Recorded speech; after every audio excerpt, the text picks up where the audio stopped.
আজকে মূলত পড়াবো তোমাদেরকে পঞ্চম অধ্যায়। পঞ্চম অধ্যায়ে যে খুব বেশি ইম্পর্টেন্ট কোনো কিছু আছে তা নয়, কিন্তু এখান থেকে এমসিকিউ হয়, ম্যাক্সিমাম স্টুডেন্ট এটা বাদ দিয়ে যায়, পরবর্তীতে হয় মূলত সমস্যা।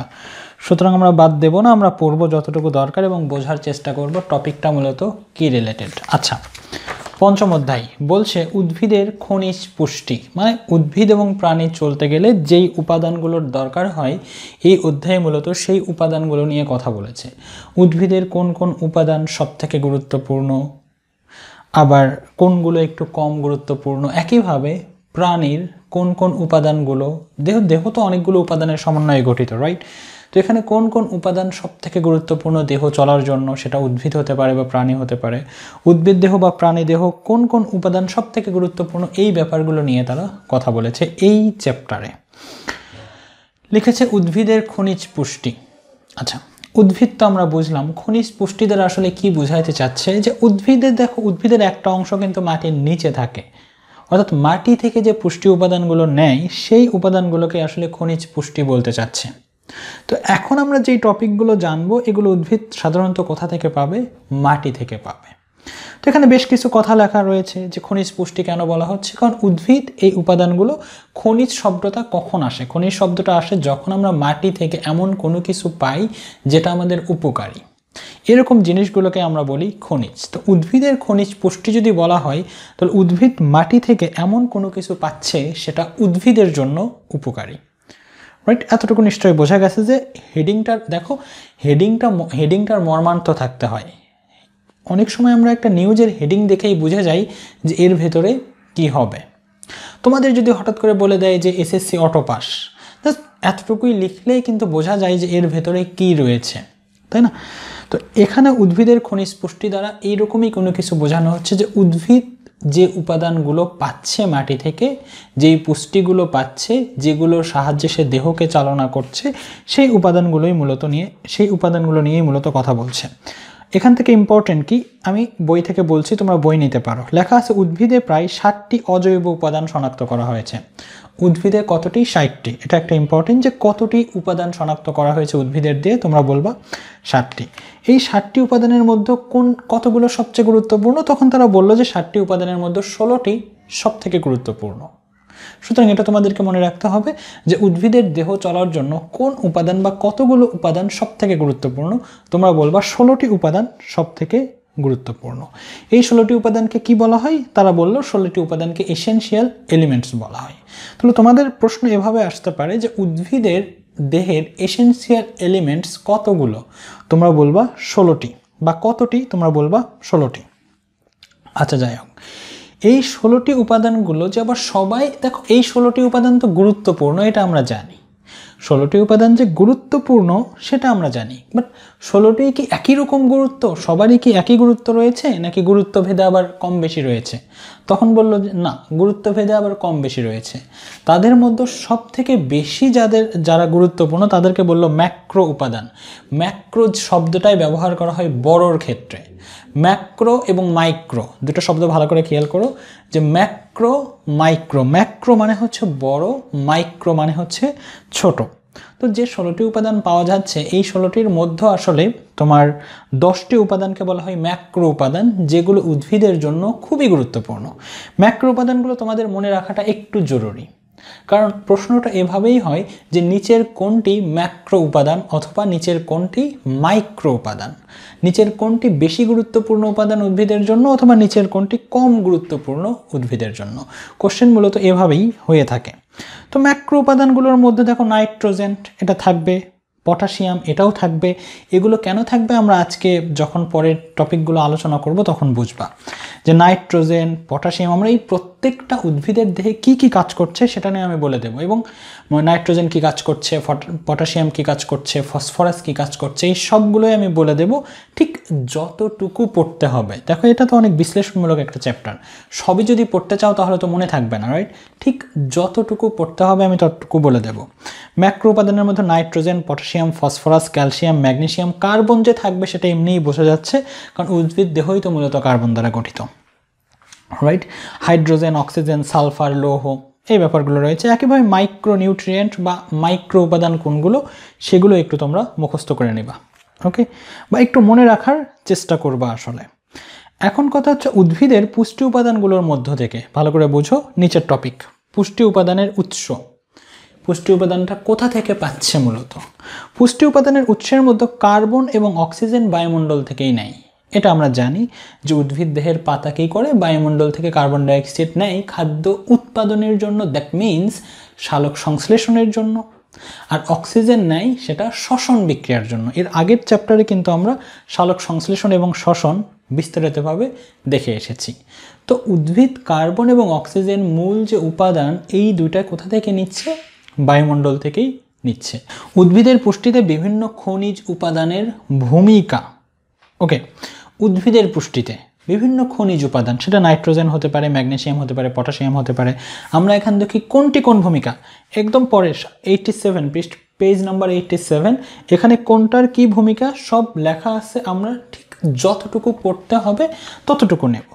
নাইট্রোজেন, জাস্ট এতটুকু মনে রাখবা যে নাইট্রোজেনের অভাব হলে ক্লোরোফিল সৃষ্টিতে বাধা দেয়। তাহলে ক্লোরোফিল কিন্তু উদ্ভিদের খুব গুরুত্বপূর্ণ একটা উপাদান, রাইট? ক্লোরোফিল সৃষ্টি না হলে বা ক্লোরোফিল যদি সৃষ্টি না হয় সেক্ষেত্রে কিন্তু উদ্ভিদ খাদ্য তৈরি করতে পারবে না এবং উদ্ভিদটা মারা যাবে। এই ক্লোরোফিল সৃষ্টিতে কার ভূমিকা রয়েছে? নাইট্রোজেনের ভূমিকা রয়েছে। সুতরাং নাইট্রোজেন তো ম্যাক্রো উপাদানের মধ্যেই থাকবে। নাইট্রোজেনের ভূমিকাটা কি? ক্লোরোফিল সৃষ্টি ওর ভূমিকা। ক্লোরোফিল কি করে? ক্লোরোফিল খাদ্য তৈরিতে সাহায্য করে। তার মানে নাইট্রোজেন একটা বড় ভূমিকা পালন করছে। সুতরাং এটা ম্যাক্রো উপাদানের মধ্যে হবে। এখান থেকে জাস্ট এতটুকু পড়বে যে নাইট্রোজেন ক্লোরোফিল সৃষ্টিতে ভূমিকা রাখে। এরপর হচ্ছে পটাশিয়াম। পটাশিয়ামের জাস্ট এতটুকু পড়বা যে পত্ররন্ধ্র খোলা এবং বন্ধ হওয়ার ক্ষেত্রে পটাশিয়ামের গুরুত্ব অপরিসীম। দেখো এটা খুব গুরুত্বপূর্ণ। পত্ররন্ধ্র অর্থাৎ পাতায় কি রয়েছে? ছিদ্র রয়েছে। রন্ধ্র মানে মূলত ছিদ্র। উদ্ভিদের পাতায় ছিদ্র রয়েছে, সেই ছিদ্রগুলো দিয়ে সে কার্বন ডাইঅক্সাইড ছাড়ছে অথবা পানিকে ছাড়ছে, অক্সিজেন গ্রহণ করছে, এই কার্বন ডাইঅক্সাইড গ্রহণ করছে, এই ব্যাপারগুলো কিন্তু হয়। উদ্ভিদ কিন্তু কার্বন ডাইঅক্সাইড গ্রহণও করে আবার কার্বন ডাইঅক্সাইড ছেড়েও দেয়। এই ব্যাপারটা তোমাদের মনে রাখতে হবে। উদ্ভিদ সালোক সংশ্লেষণের জন্য কার্বন ডাইঅক্সাইড গ্রহণ করে আর শ্বসন বিক্রিয়ার জন্য কার্বন ডাইঅক্সাইড করে, শ্বসন বিক্রিয়ার পরে কার্বন ডাইঅক্সাইড ত্যাগ করে। তো পটাশিয়ামের কি ভূমিকা? পত্ররন্ধ্র খোলা এবং বন্ধের ভূমিকা রয়েছে পটাশিয়ামের, জাস্ট এতটুকু মনে রাখবা। এরপর হচ্ছে তোমাদের ফসফরাস। ফসফরাসের ভূমিকা কি বলবা? উদ্ভিদের মূল বৃদ্ধির জন্য অত্যন্ত গুরুত্বপূর্ণ হচ্ছে ফসফরাস। তাহলে তোমাকে যদি এভাবে কোশ্চেনটা করা হয় যে কোনো একটা উদ্ভিদের মূল বৃদ্ধি হচ্ছে না, তাকে কোন উপাদানটা দিতে হবে, তুমি তখন বলবা যে তাকে ফসফরাস প্রয়োগ করতে হবে। কারণ উদ্ভিদের মূল বৃদ্ধি কিন্তু একটা গুরুত্বপূর্ণ জিনিস, খুবই গুরুত্বপূর্ণ একটা জিনিস। যেমন ধরো উদ্ভিদ এমন একটা জায়গায় অবস্থান করছে সেখানে পানির প্রবাহ রয়েছে, তো উদ্ভিদ যদি মূল বেশি গভীরে না যায় তাহলে উদ্ভিদ কি হবে? ওখান থেকে কিন্তু উঠে চলে যাবে, রাইট? উদ্ভিদ ওখানে বাঁচতে পারবে না। তাহলে ওই জাতীয় জায়গার ক্ষেত্রে যেখানে পানির ফ্লো রয়েছে, পানির প্রবাহ রয়েছে বা মাটি আলগা হয়ে গিয়েছে, তখন উদ্ভিদের বাঁচার জন্য কি করতে হবে? উদ্ভিদকে ফসফরাস দিতে হবে। ফসফরাস দিলে কি হবে? মূলটা গভীরে যাওয়া শুরু করবে। এরপর হচ্ছে অভাবজনিত লক্ষণ। এখানে আরও কিছু ভূমিকা রয়েছে যেটা আমরা জানবো। পরের পৃষ্ঠা একটু দেখো, 88 নম্বর পৃষ্ঠা। এখান থেকে আমরা কি কথাগুলো দেখো, এর আগে আমি যে কথাগুলো বললাম জাস্ট সেগুলোই পড়বা। এমসিকিউ এর বাহিরে খুব হয় না সাধারণত। ওকে, নাইট্রোজেন। আমরা অলরেডি বলেছি যে নাইট্রোজেন যদি না থাকে ক্লোরোফিল সৃষ্টিতে বিঘ্ন হয়, এটা আমরা অলরেডি জেনেছি। এখান থেকে আর একটা ব্যাপার যে পাতা হলুদ হয়ে যাওয়ার প্রক্রিয়াকে ক্লোরোসিস বলা হয়। আচ্ছা ঠিক আছে, যদি অনেক সময় তোমাদের প্রশ্ন আসে যে ক্লোরোসিস কী জিনিস, অনেক সময় প্রশ্ন আসে যে ক্লোরোসিস কী জিনিস, কীভাবে লেখা হচ্ছে? ক্লোরোফিলের অভাবে, খুবই স্বাভাবিক, ক্লোরোফিল তো আসলে সবুজ বর্ণকণিকা, ক্লোরোফিলের অভাবে পাতার সবুজ রং হালকা হতে হতে হলুদ হবে। হ্যাঁ, এটা খুবই স্বাভাবিক যে ক্লোরোফিল যদি অভাব হয়, এটা কার কারণে হয়? এটা নাইট্রোজেনের কারণে হয়। তাহলে কখনো যদি দেখো যে উদ্ভিদের পাতা হলুদ হয়ে যাচ্ছে, যার অর্থ এটা হতে পারে যে ওখানে ক্লোরোফিল নেই। আর ক্লোরোফিল কেন উৎপন্ন হচ্ছে না? কারণ সেখানে নাইট্রোজেন নেই, রাইট? তো উদ্ভিদকে যদি আমরা দেখি কখনো পাতা হলুদ হয়ে যাচ্ছে, যার অর্থ হচ্ছে যখন সবুজ বর্ণকণিকা নেই, সবুজ বর্ণকণিকা নেই মতলব সেখানে ক্লোরোফিল নেই, ক্লোরোফিল নেই মতলব সেখানে আসলে নাইট্রোজেনের ঘাটতি হয়েছে। এই পাতা হলুদ হয়ে যাওয়াকেই আমরা মূলত বলি যে ক্লোরোসিস হচ্ছে। তাহলে কেউ যদি তোমাকে এসে বলে যে উদ্ভিদের ক্লোরোসিস হচ্ছে, দ্যাট মিনস তার পাতা হলুদ হয়ে যাচ্ছে, রাইট? এখানে পড়তে হবে এতটুকুই যে ক্লোরোসিস কী জিনিস, এতটুকু পড়লেই চলে। ক্যালসিয়াম উদ্ভিদের একটা এসেনশিয়াল এলিমেন্টস, এর ভূমিকা কি? তখন বলছে যে মাইটোকন্ড্রিয়া এবং এন্ডোপ্লাজমিকের যে স্বাভাবিক কাজকর্ম রয়েছে এটা মূলত ক্যালসিয়ামের সহায়তার দরকার হয়। ব্যাস এতটুকুই পড়বা। এখান থেকে ম্যাগনেসিয়াম পড়তে হবে না।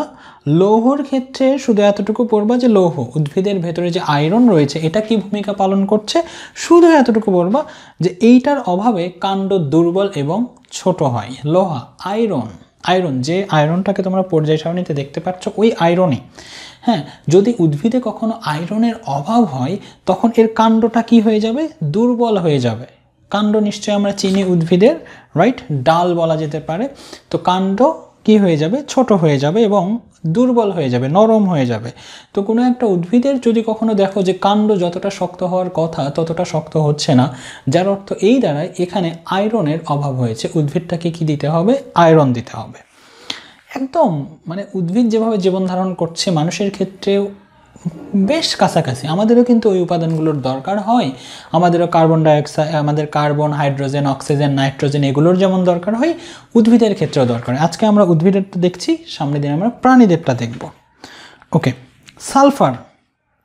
সালফারের ক্ষেত্রে যে ভূমিকাগুলো পড়বা, পড়বা যে উদ্ভিদের প্রত্যেকটা কোষের পানির সমতা রক্ষা করতে সালফার ব্যবহৃত হয়। পানির সমতা, প্রত্যেকটা কোষে পানির সমতা থাকতে হবে। একটা কোষে খুব বেশি পানি তাহলে তো ওর ভেতরে তরল হয়ে যাবে, আবার একটা কোষে খুব কম পানি, এভাবে হবে না।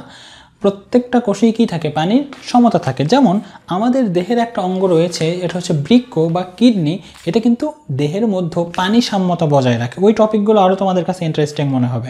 আমি এই কঠিন বা যে টপিকগুলো একটু বিরক্তিকর, ভালো লাগে না পড়তে, সেই বিষয়গুলো ঠিক কতটুকু পড়বা সেটা আমি বুঝিয়ে দিচ্ছি। অনেক স্টুডেন্টের সমস্যা হয় কোথায়? প্রত্যেকটা লাইনকেই গুরুত্বপূর্ণ মনে করো। ম্যাক্সিমাম স্টুডেন্টের সমস্যা এটা যে প্রত্যেক লাইনকে গুরুত্বপূর্ণ মনে করে, সব লাইনেই সে দাগাইতেই থাকে, আলটিমেটলি কোনোটাই মনে থাকে না। তো আমি ঠিক যতটুকু বলছি অতটুকু পড়বা, এর বাইরে একটা কিছু পড়বা না। ওকে, তো লৌহের কথা বললাম। সালফার হচ্ছে প্রত্যেকটা কোষে পানি সাম্যতা বজায় রাখার জন্য, অর্থাৎ একটা কোষে কতটুকু পানি থাকবে এটা নির্ধারণ করার জন্য সালফার ব্যবহৃত হয়। এখান থেকে আরেকটা কথা গুরুত্বপূর্ণ আছে, সালফারের অভাবে, ভালো করে শুনবা, সালফারের অভাবে মূল, কাণ্ড এবং পাতার শীর্ষ থেকে শুরু করে পর্যায়ক্রমে টিস্যু মরে যেতে থাকে। আচ্ছা, সালফারের অভাবে কি হতে পারে? কাণ্ড বলো, মূল বলো, পাতার শীর্ষ বলো, এগুলো কি হয়? আস্তে আস্তে মারা যেতে থাকে। ওকে, যাকে বলা হয় ডাইব্যাক। অনেক সময় তোমাদের আসে যে ডাইব্যাক কী জিনিস, তখন বলবা সালফারের অভাবে যখন উদ্ভিদের কাণ্ড, মূল, এমনকি পাতা মারা যায় তখন সেটাকে আমরা মূলত বলি ডাইব্যাক। আচ্ছা, এরপর হচ্ছে বোরন। বোরনও রয়েছে, যে বোরন আমরা দেখি পর্যায় সারণীতে। বোরনের ভূমিকা কি? কোষ প্রাচীরের দৃঢ়তা প্রদান করা। কোষ প্রাচীর কি কি নিয়ে গঠিত? Cellulose, hemicellulose, lignin, pectin, suberin. তো কোষ প্রাচীর কিন্তু দৃঢ় হয়। একটা উদ্ভিদ শক্ত হওয়ার পেছনে কারণ কি? কোষ প্রাচীর কেমন হয়? শক্ত হয়। আমাদের কোষ প্রাচীর কিন্তু নেই, এই কারণে আমাদের দেহটাকে একটু নরম, রাইট? কিন্তু উদ্ভিদের কিন্তু কোষ প্রাচীর রয়েছে, এই জন্য উদ্ভিদটা কি হয়? একটু শক্তপোক্ত হয়। তো যদি কখনো কোষ প্রাচীর নরম হয়ে যায়, যতটা শক্ত হওয়ার কথা ততটা নয়, তখন আসলে বোঝা যাবে যে উদ্ভিদের সেখানে বোরনের অভাব রয়েছে বা বোরনের ঘাটতি রয়েছে। তখন উদ্ভিদকে কী দিতে হবে? বোরন প্রয়োগ করতে হবে। তো এই কয়েকটা কথাই তোমরা মনে রাখবা। নেক্সট দিন আমরা কি করব? প্রাণীর খাদ্য এবং পুষ্টি সেটা সম্পর্কে জানবো, যে আমাদের দেহে আমিষ কী কাজ করছে, শর্করা কী কাজ করছে, স্নেহ জাতীয় খাবার কী কাজ করছে, এবং এই আমিষ বলো, শর্করা বলো বা স্নেহ জাতীয় খাবার বলো, এগুলো কোন কোন উপাদানে তৈরি হচ্ছে, এই ব্যাপারগুলো আমরা একটু জানবো। এখান থেকে খুব বেশি কিছু আমরা পড়বো না, রাইট? জাস্ট যে কয়টা লাইন আমাদেরকে পড়তে হবে সুন্দর করে বলে দেব, তোমরা একটা বই নিয়েও বসতে পারো, ঠিক ওই কথাগুলোই দাগিয়ে রাখবে, এর বাইরে কোনো কিছু পড়বা না। ম্যাক্সিমাম স্টুডেন্ট সব কিছু ইম্পর্টেন্ট মনে করে এমনভাবে বই আঁকাতে থাকো যে পরবর্তীতে মনে হয় যে এমন করলেই ভালো হতো, যে যেগুলো পড়বা না সেগুলোই দাগ দাও, সেটাই বরং ভালো। কিছু কিছু এমন হয় যে যেগুলো পড়বা না সেগুলো দাগ দাও, তাহলে দাগ দেওয়ার সংখ্যাটা কমে যায়, কলমের কালি নষ্ট হয় কম। তো এটা খুবই স্বাভাবিক, হ্যাঁ, যে আসলে স্টুডেন্ট তো বুঝতে পারে না কোনটা ইম্পর্টেন্ট নয়, সেই জায়গা থেকে মূলত তারা এটা করে থাকে।